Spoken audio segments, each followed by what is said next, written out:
अभी हमारे साथ देश के सबसे यंगेस्ट एथिकल हैकर रामजी राज हैं। अभी जो वर्तमान समय में जो हैकिंग की टेक्निक है, जो हैकर्स यूज करते हैं, वो हम जानना चाहेंगे और कैसे उससे बचा जा सकता है। लाइक अभी डीप फेक वगैरह काफ़ी वायरल हो रहा था पिछले कुछ समय से। उससे काफ़ी लंबे समय से टेलीग्राम फ्रॉड जो हो रहा है वो हो रहा है। कई फिशिंग लिंक आते हैं, जैसे कि मेल पे आते हैं, व्हाट्सएप पे आते हैं या टेक्स्ट मैसेज पे भी आते हैं। तो आप कैसे देखते हैं और किस किस तरीके का इससे बचने का क्या क्या उपाय है, और कुछ आप कंक्लूड करना चाहें जो लेटेस्ट हैकिंग के टेक्निक्स हो वो आप हमारे दर्शकों को बताना चाहें। लाइक आपने डीप फेक के बारे में बोला, हम्म। जैसे जैसे ये आर्टिफिशियल इंटेलिजेंस इवॉल्व कर रहा है, हाँ। तो एक तरफ तो हम टेक्नोलॉजी काफी एडवांस जा रही है, दूसरी तरफ उसका गलत उपयोग भी हो रहा है। डीप फेक में क्या होता है, हम किसी की आइडेंटिटी को चुरा सकते हम्म। हैं। अगर आपका मेरे पास साइबर क्रिमिनल के पास आपका एक फोटो है, और फोटो, सिर्फ फोटो। सिर्फ फोटो, हाँ, ठीक है। फोटो की मदद से वो आपकी आइडेंटिटी को ही चुरा सकता है। हाँ। आपका एक वॉइस हो गया 1-2 मिनट का, हाँ। वो आपकी फोटो और वॉइस की मदद से आपकी आइडेंटिटी को चुरा लेगा, जैसे मन करेगा वैसे वीडियो बना लेगा। हम्म। आप जैसे इंस्टाग्राम पे मोदी जी की रील देखते होगे, हम्म। मोदी जी गाना गा रहे हैं, एक्चुअली में तो गा नहीं रहे हैं, नहीं। तो वो वॉइस क्लोनिंग होता है, हम्म। ये काफी घातक है। हम्म। तो इससे हम बच ऐसे सकते हैं कि आप जनरली अपने फोटोज को इंटरनेट पे डालने से बचो, है हम्म। ना। और अगर आपके साथ कुछ ऐसा होता है तो 1930 साइबर हेल्पलाइन पे आप रिपोर्ट करें। हम्म। और क्या हो रहा है कि अभी कल ट्रेडिंग स्कैम चल रहा है। हम्म। आपको एक ऐड दिखता होगा जिसमें एक बंदा बोल रहा होगा कि आप 100 रुपया दो, हम उसको 200 कर देंगे। हम्म। आप उसके झांसे में फंस जाओगे। आप 100 रुपया दे भी दोगे, 200 कर भी देगा, हम्म। फिर 200 मांगेगा, 400 कर देगा, 400 का 800 कर देगा। हम्म। एक बार आपसे मोटे पैसे मांगेगा, हम्म। है ना, कि आप 2 लाख रुपए दो, हम उसे 20 लाख करके देंगे, हम्म। फिर वो गायब हो जाएगा। हम्म। तो ये सारी चीजों से बचें। अगर आप कोई लाभ दे रहा है ना, कोई चीज फ्री होती नहीं है, कोई आपको फ्री का झांसा दे रहा है तो उसका हम्म। कुछ ना कुछ तुम्हें फायदा होता है। हम्म। और इसके अलावा टेलीग्राम पे आपको बुलाएंगे वो, है ना। हम्म। तो टेलीग्राम पे होता है क्या, टेलीग्राम पे प्राइवेसी बहुत ज्यादा होती है। तो पुलिस ऑफिसर्स को, जो क्रिमिनल्स होते हैं, उन्हें पकड़ने में बहुत मुश्किल होता है। इसलिए फ्रॉड्स टेलीग्राम पे ज्यादा होते हैं। और अगर आप अपने फोन में कोई भी ऐप डालते हो, हम्म। तो आप कोशिश करें, अगर आपके पास एंड्रॉइड फोन है तो प्ले स्टोर से ही डालें। हम्म। अगर आपके पास एक आईफोन है, iOS डिवाइस है, तो हम्म। ऐप स्टोर से ही ऐप डालें। हम्म। या किसी अनजान ऐप को नहीं डालें, किसी ईपी की फाइल को नहीं डालें। हम्म। और कोई ऐप को अगर आप परमिशन देते हो तो सोच समझ के परमिशन दें। आपसे कोई भी ऐप, कोई हम्म। भी आपका डेटा ऐसे नहीं चुराता है, आपसे हम्म। पहले परमिशन लेता है। हम्म। क्या हम आपके कैमरा को एक्सेस कर सकते हैं, क्या हम आपके माइक्रोफोन को एक्सेस कर सकते हैं। हम्म। तो जो जरूरी चीजें हैं वही आप दें। और हो सके तो अलाउ दिस टाइम ही करें, अगर आपको एक बार की जरूरत है, अलाउ एनी टाइम मत करें उससे, है ना, कि बैकग्राउंड में भी आपका कैमरा एक्सेस कर पा रहा है। वॉइस एक्सेस हाँ, ले रहा है। बैकग्राउंड में ही कर पा रहा है। और आजकल जो आर्टिफिशियल इंटेलिजेंस के जो एआई असिस्टेंट्स है, राइट, जैसे सीरी है, हम्म। गूगल असिस्टेंट है, हम्म। ये सब आप सोचते हो कि भाई मजा आ रहा है, मैं कुछ भी बोल रहा हूँ, ये हमें रिप्लाई कर रहा है ना। तो एक्चुअली ये तो बातों को सुन रहा है ना। हम्म। आपको पता थोड़ी है कि इसने क्या कोडिंग की है, गूगल वालों ने क्या कोडिंग की है, आपका डेटा को कैसे एक्सेस कर रहे हैं, हम्म। नहीं है। तो इन सारी चीजों को बहुत क्रिटिकल हो सकता है। हम्म। तो हमें जागरूक रहना है। बेसिक जो साइबर हाइजीन हाइजीन की टिप्स हैं, किसी अनजान लिंक पे क्लिक ना करें, किसी को अपना ओटीपी नहीं बताएं, है ना, कोई फर्जी ऐप अपने फोन में ना डालें। और ईमेल पे आपको एक फिशिंग अटैक होता है। हम्म। फिशिंग क्या होता है कि सिमिलर वेबसाइट को साइबर क्रिमिनल्स बनाते हैं।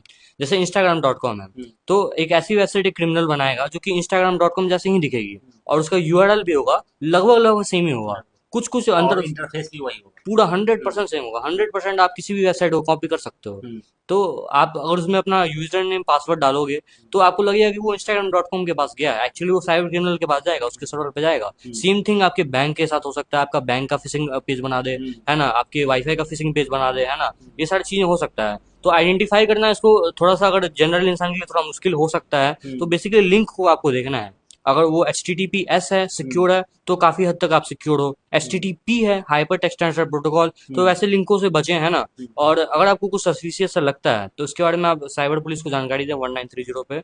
कि जैसे एंड्रॉयड है और आईफोन है, तो कौन सा प्लेटफॉर्म ज़्यादा सिक्योर लगता है आपको? बिल्कुल आईफोन सिक्योर है, उसका कारण ये है, हम्म। पहले तो पैसे इतने ले रहा है, हम्म। दूसरी बात क्या है कि आप इसमें कोई भी अनवांटेड चीज डाल ही नहीं सकते हो। हम्म।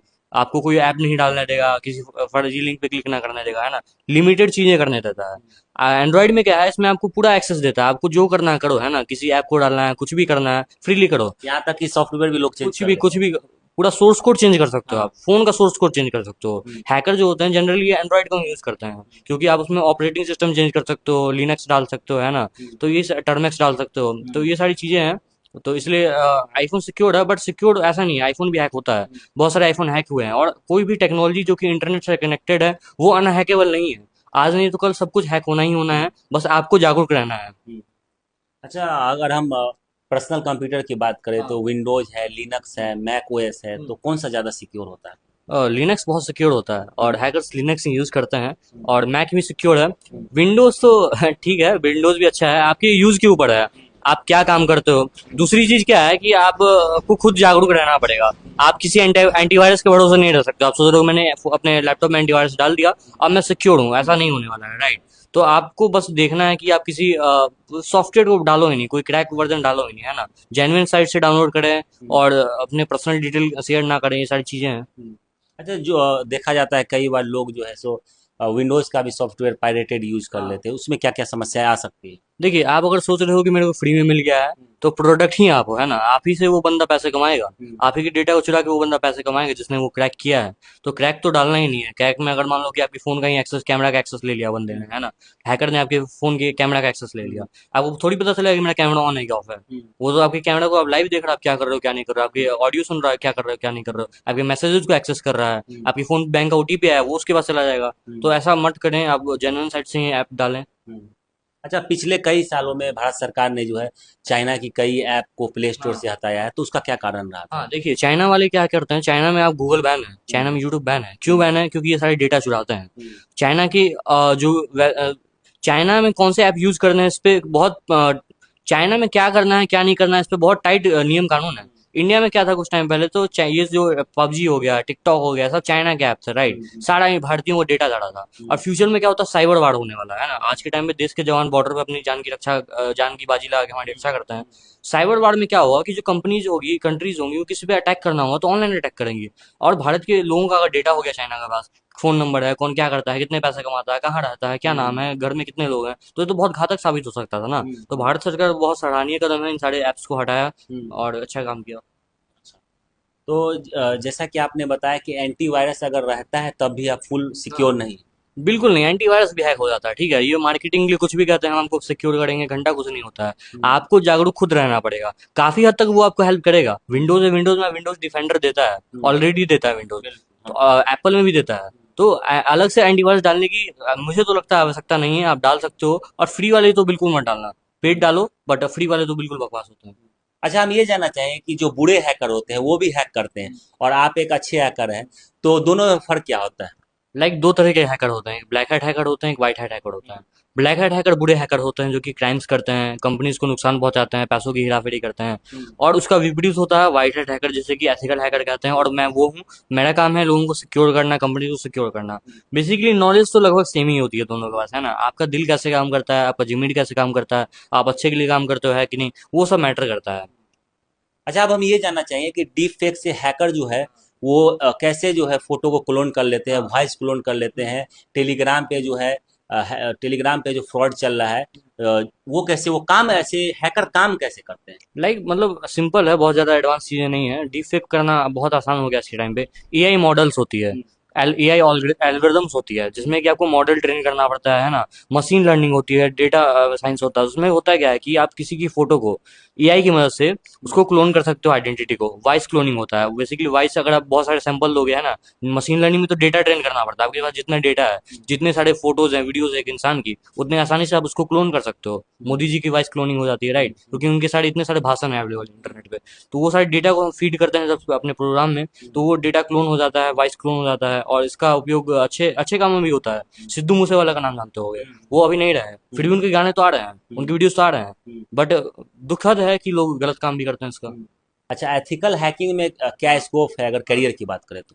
लाइक दो चीजें हैं, एक तो अगर आपका पैशन है तो आप प्रोफेशन नहीं देखोगे, है ना। दूसरा चीज है, बहुत सारे जॉब अपॉर्चुनिटी है। आप पेंटेशन टेस्टिंग का जॉब होता है, बग बाउंटी हंटर का जॉब होता है, सिक्योरिटी रिसर्चर का जॉब होता है, रेड टीमिंग, ब्लू टीमिंग, है ना। काफी सारी अपॉर्चुनिटी है, इंडिया में भी काफी है। अगर लेकिन आप रिमोट जॉब भी कर सकते हो, इंडिया में बैठे बैठे अमेरिका से आप जॉब कर सकते हो। मान लो कि वहाँ पे आपको अगर साल के 1 करोड़ देते हैं पैकेज, है ना, तो इंडिया में बैठे बैठे आप वो कर सकते हो। काफी सारी चीजें हैं, बहुत स्कोप है इसमें। और क्योंकि हमारा सारा प्रेजेंस तो डिजिटल ही जा रहा है, सारी चीजें तो डिजिटल ही तो हो रही है, तो साइबर सुरक्षा भी तो एक बहुत अहम भूमिका निभाएगी। तो हमें तो सिक्योर करना पड़ेगा ना। राम जी, आपने हमें समय दिया, इसके लिए बहुत बहुत धन्यवाद। बहुत बहुत धन्यवाद आपका भी। तो ये थे हमारे साथ रामजी राज, जो भारत के सबसे यंगेस्ट हैकर हैं। इन्होंने आज हमारी स्पेशल सीरीज कि कैसे लोग साइबर सिक्योरिटी को मजबूत कर सकते हैं और हैकर से बच सकते हैं, क्योंकि लोग अभी लगातार जो है सभी लोग मोबाइल का ज़्यादा यूज करते हैं और सारी चीज़ें जो है लगभग ऑनलाइन हो गई है। तो हमारी ये स्पेशल सीरीज एलिथिकल हैकर रामजी राज के साथ आपको कैसी लगी कमेंट करना ना भूलें। और अगर इससे आपको कुछ चीज़ें सीखने को मिली हो तो इस वीडियो